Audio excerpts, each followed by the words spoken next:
So do you have any pop culture references? For meditation? Yeah. For meditation? I don't know if there's anything specific. For some reason, I've got something in my head that Red Dwarf took the piss out of it. But a lot of the time, it's less meditation and more spirit walk things. What? Spirit walk? Yeah, you know, like, or vision quests or whatever, that sort of thing. Okay. So you're meditative, but you've also So we could talk about Chakotay. taken something. Yeah, Chakotay. I was thinking Zoolander. We can talk about that as well. I think it ends up as an orgy in Zoolander. But it's usually augmented by an herb. Yeah. Or something. Yeah. Literally the only thing that's in my head is fucking Tiffany, because you were singing it earlier on at the Cats. Oh, sorry. So to clarify, by that I mean the song by Tiffany, and I'm using an expletive to express my displeasure. I'm not thinking about having coitus with Tiffany.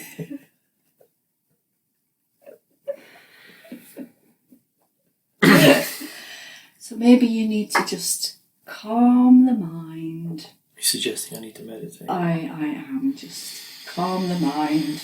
Centre yourself. Children behave.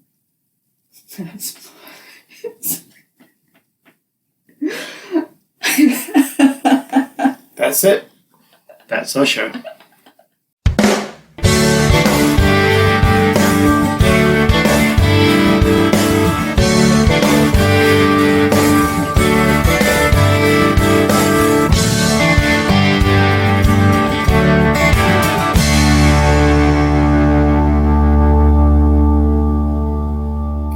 Hello, I do not have a PRS licence, so we should probably bleep that bit out.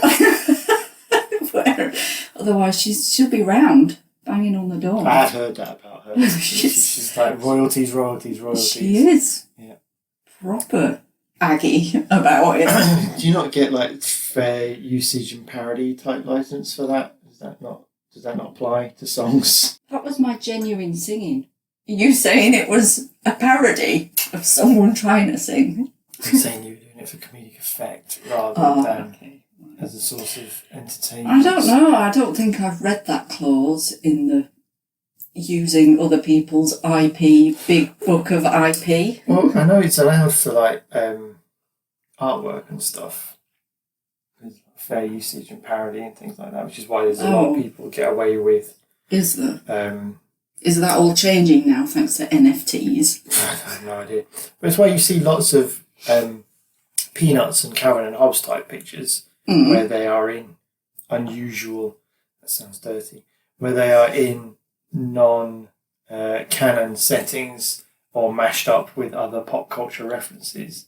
Okay. Because Bill Waterson famously wouldn't license Calvin and Hobbes for anything at all. But there is fair usage and parody that allows people to use his creations. All right. So when she bangs on the door, you answer it, and then you can explain. It was a joke. Slam the door.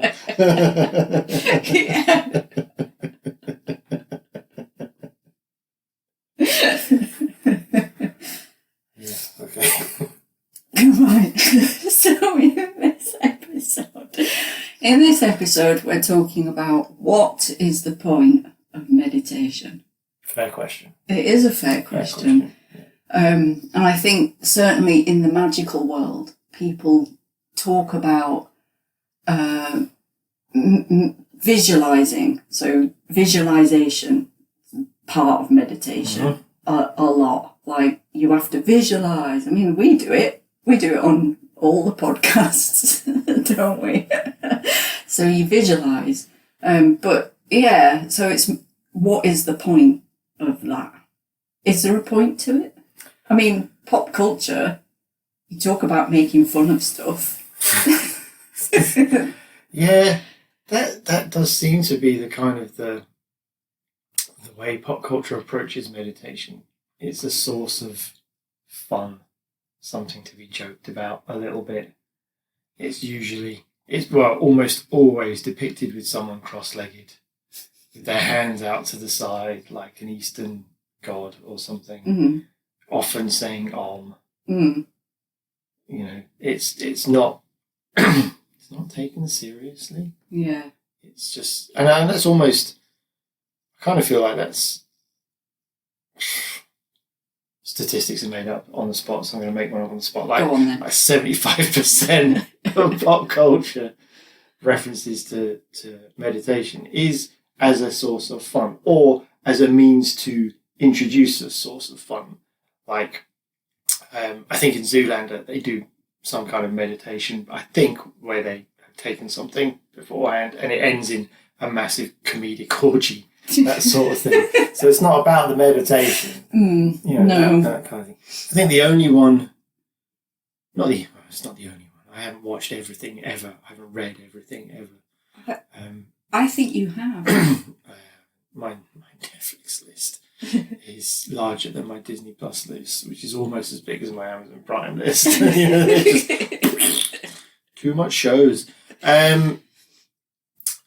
But you did make a point before we started recording. Actually, Deep Space Nine is relatively respectful to meditation. Deep Space Nine. Not Deep Space Nine, the other one, Voyager. Voyager, Deep Space Nine, that's legit because of Kira and her religion. Does she do the meditation as well?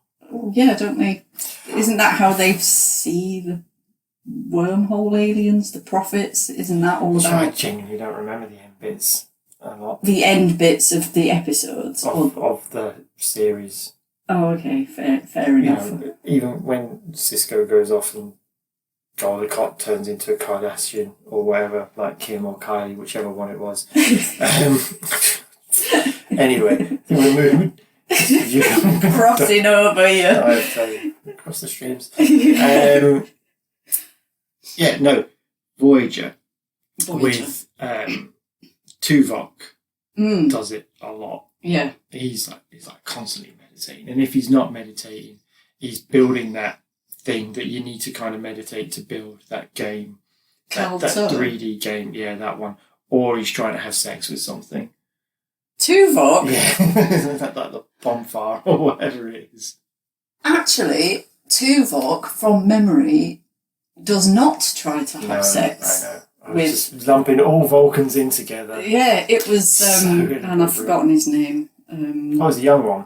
The young one who was after B'Elanna for a while. Yeah. She was having no. Yeah, he just appeared one day as an engineer, then wanted to have sex with B'Elanna, and then would appear occasionally, fairly meekly in the background. Yeah. Anyway, that's not what we're here to talk about. God, your Star Trek obsession is.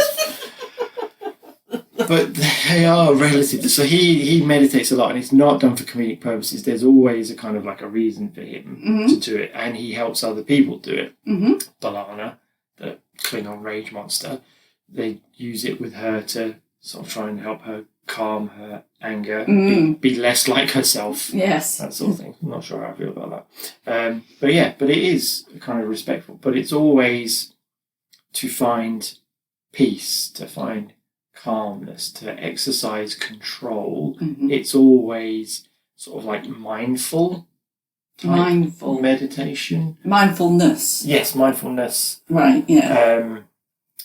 Less, or is it visualization type meditation? So that's, because all things like mindfulness and visualization, they are all meditations. Yes, different but not sides all, of the same. Yeah, not all meditation is mindfulness. No. That's like saying all hoovers are vacuums, but not all vacuum cleaners are hoovers. Ooh, nice analogy. Yeah. But generally speaking, it's something to be laughed at. It's not taken seriously. Yeah. But I think that might be partly due to my age and the kind of shows that I was watching as I was growing up, where anything slightly different, anything Eastern in particular, was something to be mocked. It was not progressive television back in the 90s. No, it was not. Yeah, I think you're right. I certainly recognise what you're saying about pop culture and how it depicts meditation. When meditation becomes spiritual, I think that's probably where it gets into the space of mockery. Do you know what I mean? I think you will know, so you correct me if I'm wrong. If it's a more serious game, like sports or business, it's almost like, well, that's allowed. You're allowed to have your calming wacky ball thing on your executive desk to calm you. You're allowed that. But if you're wearing tie-dye, you're not, because that's funny. Yes. Hilarious. No, I think that is fair, because it's like counterculture, isn't it? It's versus Western capitalist sort of accepted norm. So, but even then, I would never have associated executive desk toys with a way of centering and calming yourself. It's just gumph. It's status, isn't it? That's bric-a-brac for your desk. Bric-a-brac to show that you've achieved something. I've got a big desk, so I need some executive toys. They're not there to calm me. They're there because I'm the boss. Yeah. So, and I think meditation in the workplace and that kind of thing is probably, it's only relatively recently that it's been an accepted thing. And even then you'll get people who don't take it seriously. Yeah. Mindfulness, well-being feels like a very recent concept within the workplace. Okay. To that end, I know just recently I had to watch a TED talk as part of mandatory training within the workplace about meditation, and it was some dude who dropped out of college, become a monk, which feels like an extreme length to take to do meditation, but he did, because I think he had other problems going on. And then he was doing a TED talk where he used juggling balls to talk about meditation and how we should just take 10 minutes to just do nothing. Yeah. It's not about sitting cross-legged or being vegetarian. It's about doing nothing and letting your mind calm and centre. So, just on the back of that then, the entrepreneurs and the business execs of the world, meditation is okay. That's fine now, because we're going to pay people to do a bunch of TED Talks. Is it still... What would be your perception of magical people meditating? Do you think that is accepted? Well, I know I just said that meditation and well-being and all of that kind of thing is probably more accepted in the workplace now. I still don't think it's necessarily, and this is me having worked in every company ever in the history of the world. Yes. But I don't necessarily think it's something that people recognise as meditation. You talked about sports as well. It's more visualisation, positive mental attitude. It's seeing the goal. It's striving for the goal. It's not... You wouldn't... you're kind of, again, figure of fun type businessman pumping himself up in the mirror beforehand. You're a tiger. See the deal, get the deal, that sort of thing in pop culture. That's not presented as meditation. No, it isn't. So I don't necessarily think, and again, every company in the world, I don't necessarily think people would recognise that what they were doing was meditation per se. But I still think that when you sort of talk about from a magical point of view, it is probably less... Accepted is the wrong word. It's probably still seen with a significant degree of scepticism. Yeah, and I think you're right. I think that meditation in the magical world for magical people, it's othered a little, like it's less than, because what I'm doing as part of my meditation to achieve a goal is somehow stupider than executive looking in the mirror with finger guns. You're a tiger. Yeah. But do you want to unpack a little bit? Because I think, a lot of people listening, watching, will probably know already because they're interested in this sort of thing, but some people might not. When we talk about meditation for magical purposes, what does that mean? Because I think we can all envisage what it means for sports people, positive mental attitude, visualize the goal, achieve the goal. We could probably understand sort of centering and calming and bombing for peacefulness. What does it mean for magical purposes? Okay, so meditation for magical purposes, I'm going to go out on a limb and say it's the exact same thing as sports people and executive people. Cool, good show. They are. So we've talked previously in season 2, the one about the psychology of magic, and we talked about using the power of the mind, priming the brain in the same way that an entrepreneur might visualize their target, their mission statement, the thing they want to sell, create. Positive mental attitude. Yeah. As well as athletes visualizing the achievement of the win or the goal, like that rugby guy who, what's he called? Owen Farrell. Yeah, Owen Farrell. You fill in, I will pause and then you fill in the missing words. So okay. Owen Farrell played for... He plays rugby for England. He's an England international. There you go. That's where you know him from. Yeah, I know him from the telly of glancing at it for 30 seconds while he's like, he does this, and it's really... You love sports. Stop it, you love sports. Oh, sports teams! Owen Farrell, yeah. He's a rugby guy, plays for England in the telly, who plays for England. And it's really hard to describe this on a podcast, but I will give it a go. Okay. He is the kicking person. It's part of his responsibilities, yes. And my understanding of rugby is that you can hold the ball and run with it and put it down, or you can kick the ball over the big H, and that is also a win, but it's not as good a win as picking it up and running with it and putting it down. Dangerously close to being right. So that's my understanding. So occasionally the England team would get Owen Farrell from the locker room or wherever he's been sitting, and they would bring him out. Literally on the pitch all the time. Okay. He doesn't just kick it. So they bring... You're thinking of American football where they do have designated just kicking people. Okay. But yeah, go on. Right, so they will call him over and say, Oi, Owen, get some points.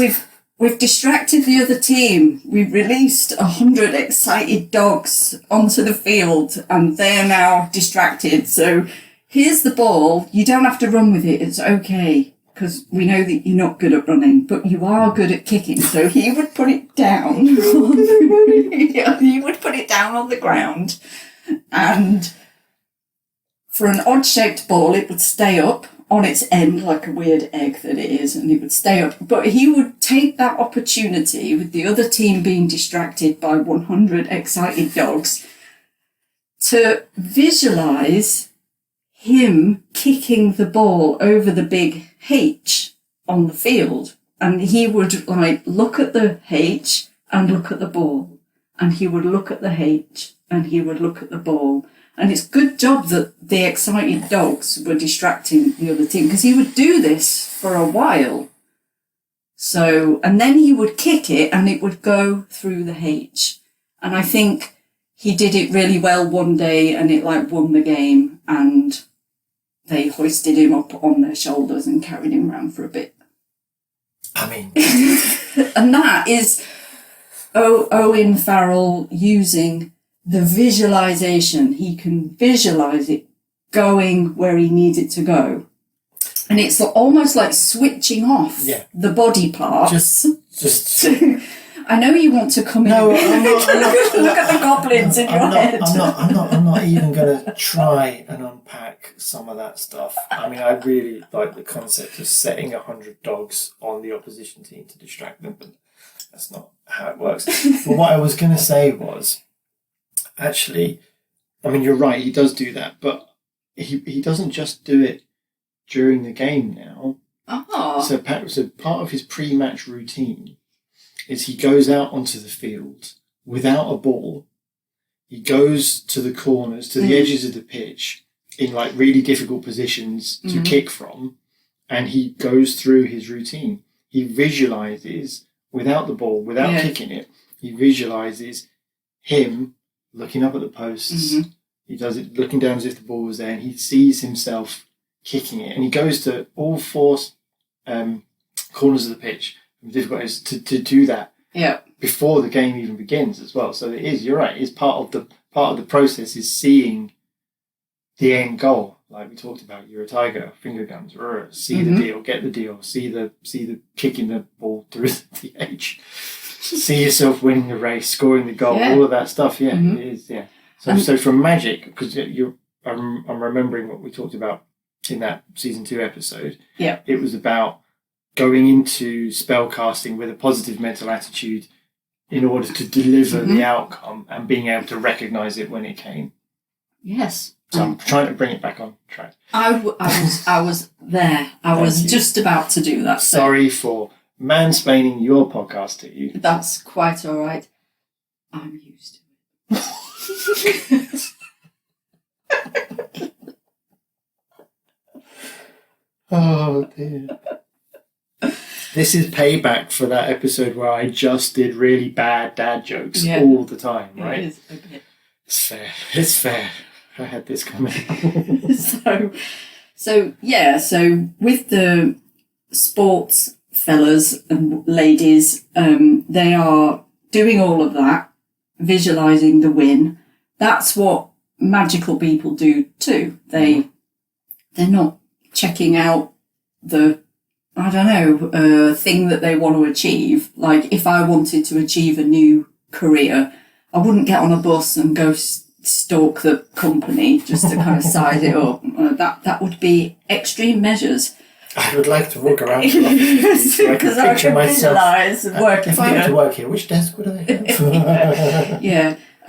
Maybe some people do that. I'm not one of those people. But what we are doing is we're kind of sitting in a quiet space, visualising that success, basically. So whatever it is, I'd like to achieve this outcome for this particular thing that I'm after. It's quiet the mind, see the outcome, and it's more than just seeing it in your mind's eye.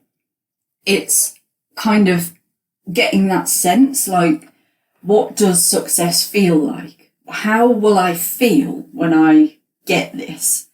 And meditation is important to work through that, not only see the outcome in your mind, but also work through any garbage that you might experience.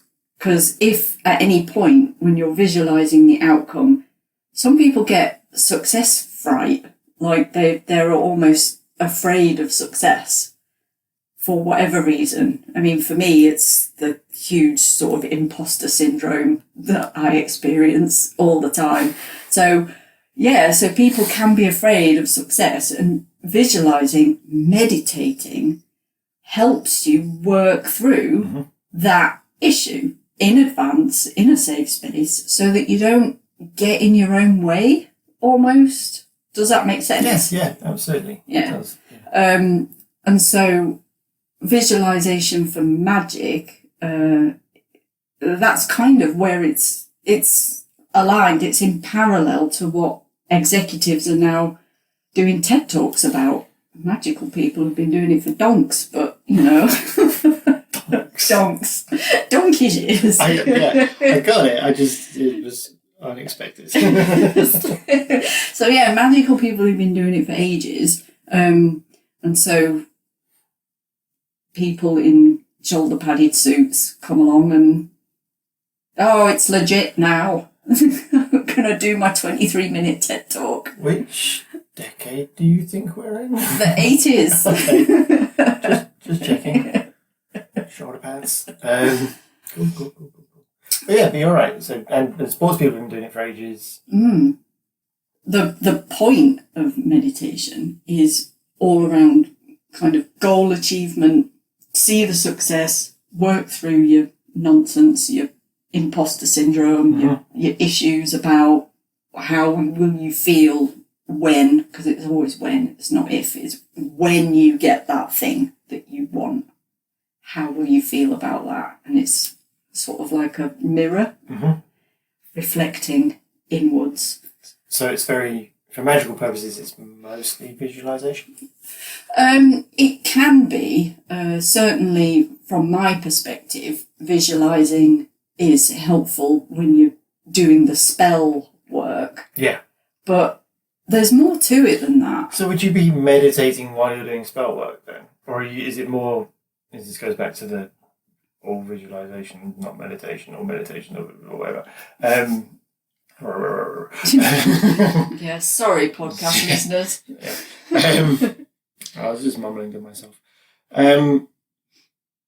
So would you be, you're visualizing while you're doing spell work, but would that be meditative? It is meditative, yes. And I say that because part of magical ritual almost will be using an object of focus. You may be familiar with the candles that get lit, and you're kind of using the flame as an object of focus so that you can quiet the mind. You're looking at the flame. You can do this with your eyes shut. You don't have to look at a thing, but you're using the mind's eye to create the image, and it can be done before the ritual, after the ritual, or during the ritual as part of it. And you might say some words, you might not. It's all down to the personal choice. But yeah, it is meditative, absolutely, because it's all kind of part of it. In the same way that Owen Farrell is visualizing, he's using his mind's eye.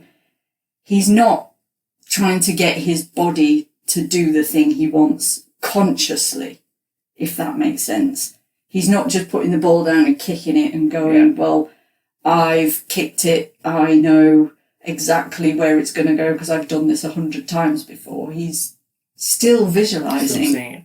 Yeah, so almost close off the body and just unconsciously let the muscles do what they need to do because he's powered them to do it. It's like that. It's visualizing the outcome, meditating through that visualization, and you're then ready to start looking for those opportunities where the universe is, or whatever, your deity, whoever you use in your magical practice, they're going to set this all out for you. Like, you just have to look for the opportunities now, if that makes sense. Yeah, it does. Certainly meditation in a magical world can be used for other things. So I don't know how familiar you are with astral projection. Only Doctor Strange. So Doctor Strange, can he astral project? He kind of projects his inner self out of his body a bunch of times. Yeah. And then floats around. Yeah. Has fights with other astral projecty people. Yeah, that's astral projection.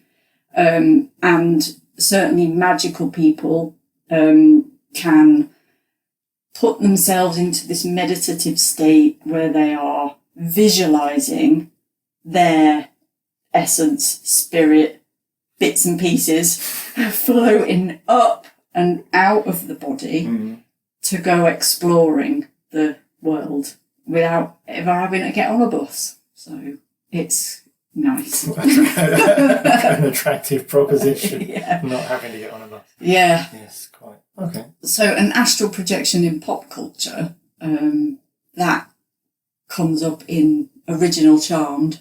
Mm-hmm. Shannon Doherty's character, Prue, can astral project. And she uses it to fight demons, obviously. Somehow She gotta look for where they are. And she's like, becomes corporeal somehow when she's... Yeah, I know. What? I know. So she projects herself somewhere. It's just kind of like a form of teleportation. Yeah, but no, there's still another Prue. The sleeping Prue. Sleeping Prue is somewhere else. Yeah, I know you won't have watched this. I don't like that show. It's just so mad. But, sorry, spoilers, but when Piper gets married, Prue goes on a bender of astral projection, and she ends up in a biker bar. She hooks up with a biker, so she's definitely corporeal to be doing all of that. Yeah, but original Prue is passed out on the floor. Piper's going, "Why I order?" And Prue's just going, anyway. This show is bonkers. It is bonkers. So astral projection is another thing that can be achieved through meditation, visualization, and all of that stuff. Yeah, it's just you need to practice doing it, basically. And obviously in Voyager, to go back to the beginning where we talked about Tuvok trying to get B'Elanna and Kes, the other character that he helps in the show, to try to get Kes and B'Elanna to... chill the fuck out. Well, with Kes, he's teaching her the more spiritual aspect, because she comes with powers. So she comes with magical powers that she needs to... look at me running the pop culture side of it. You're going to start telling me about magic now. Anyway. Apparently I do too much. So Tuvok and Kes, they meditate so that Kes can control her abilities. And Tuvok and B'Elanna so that B'Elanna can control her emotions. And there is another character in that show. So Tuvok basically just wants to control women? That's what I'm taking from this. What a dick. But there is another character who uses meditation for spiritual practice, and that is Chakotay. Yep. And he's using it in accordance with his culture. He's using it to go on what he describes as like vision quests and stuff. So he's very much not using it as a control the emotion side of it. He's using it in a spiritual context. He seeks guidance from his ancestors. Yeah, like exactly. That. So that's another thing that meditation can be used for that kind of spiritual seeking guidance from your lineage. Go back in using it in accordance with your cultural practices. I'm obviously from the West, so my cultural practice is a bit mishmash because of colonialism. And I try to park a lot of it. But yeah, where spiritual practice, where meditation is part of cultural spiritual practice, that's another thing. And I'm obviously not the expert in that because of, this white face. Exactly.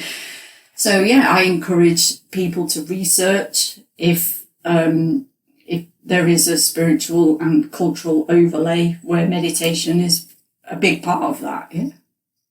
Cool. So that's the point of meditation.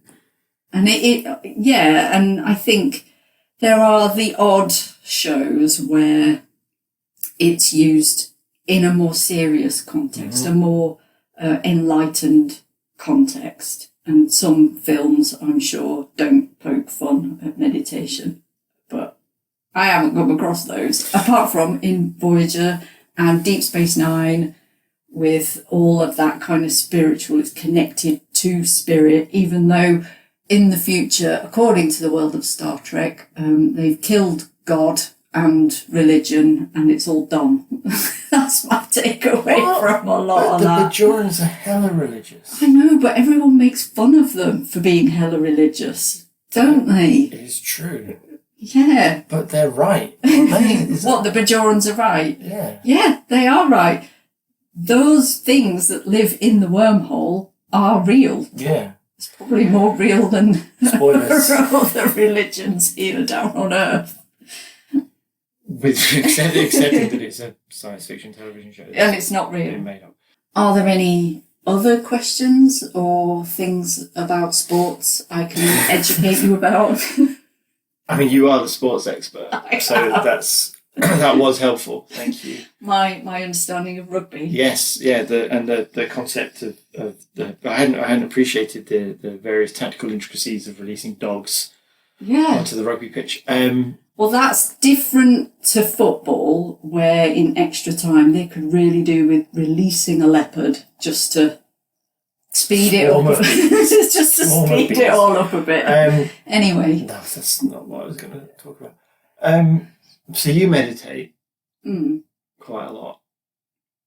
And you do different types of meditation. We haven't really talked about guided meditations. Oh, okay. Yep. So what's that? So guided meditation is a kind of like, as it says on the tin, you've got a voice guiding you through it. So it will run in accordance with the person who's speaking. Okay, so you've got like a narrator. Yeah, it's like it's You are in a forest. yes, but the difference is with guided meditation, you do have to do the work. I don't want anyone to think that you don't have to do the work, because you do. But it takes the pressure off sort of the mind wandering a bit. So you like reading books. This is true. So you pick up a book and you read it and your brain is doing all the work, versus getting an audio book where you can just lie there and somebody's telling you the story. It's like that. Yeah, but your brain still works, doesn't Yeah. it? Because you're hearing it and you're still, Yeah. in the same way as when you read it, you kind of picture the scene Yeah. as you're reading. Yeah. You would still picture the scene as you're hearing. Exactly. It's just it's a more passive form Exactly. It is. It's easier for people who are less experienced with visualization or with meditation, because the instructor will take you through Okay. the things that you have to do next. Because I think, and certainly I tend to struggle with, oh, right, now I have to close my eyes. Yeah, and, my mind's off somewhere. Oh, I'm right, having what's- arguments with people at work. what's for dinner? There's a big pile of washing I have to do. So I'm yeah, thinking about that rugby match from the weekend where the dogs came on the pitch. There's just so much going on. there is a lot. So it takes the pressure off of that to try to put yourself in that relaxed state. You can just press play, or, sometimes you can go to a place where they walk you through a meditation, pre-COVID. When you were allowed to see people. Right, so for beginners, for people who want to get into meditation or don't feel confident, actually a guided meditation might be a decent place to start. It can be, yeah. That's what I would suggest. It Okay. just kind of ease into it a bit. Cool. Like meditation lube. Ease into it. So inappropriate. And is there a handy resource available where people could find guided meditations? God. Yeah. Smooth, but yes. So we release guided meditations every Friday for people who have subscribed to the website. So Subscription is free, isn't it? Yes, it is. Subscription is free. So if people who wish to get into meditation felt like subscribing to the website, they would have free guided meditations every Friday to help them. That sounds like such an incredible deal. Oh my God. Yes. That's true. Yeah. People can sign up to the website for free to get a free guided meditation every week. See, before we started this, I looked at myself in the mirror and I pumped myself up and talked about getting more subscribers and you're going to get guided meditations out there. Thank you. That's great and not contrived in the slightest. Yeah, contrived. So contrived. Yeah. But on a serious note, with the guided meditations, this is your serious face for the benefit of podcast listeners, serious face time. With the guided meditations, it doesn't always have that magical lens to it. Not always, because some of the point of meditation is to improve your mental well-being, as well as the Tuvok B'Elanna situation where he is trying to get her to react less in the moment when she's angry. Yeah. We can also use meditation as a tool to work through issues. Yeah. And you've done some to help people calm their mind before bed and stuff like that as well. Yeah, yeah. Sleeping. Yep. Yeah. And a lot of what we do is all around, because the one about humanistic magic, a lot of what we do is about sort of working your way through that Maslow triangle, getting through the levels. So reducing the impact of personal issues is some of the guided meditation objectives that we release on a Friday. So just to kind of set that expectation that it's not always going to be with the nice spiritual Chakotay lens of trying to get people to astral project and stuff. It's not always going to be that. A more well-rounded and useful source of meditative tools for people. Yeah. It's a lot deeper, I think. And free. Free, all right. Anything else you want to shove into this podcast? Well, while we're talking... No. All right. Well, that's it. That's our show.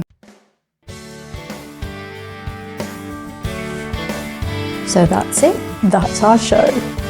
If you liked it, give us a rating and review, share with others, tell your friends. You'll find all our contact stuff over at magentaschoolofmagic.com, including our social media and links to the Magic School itself.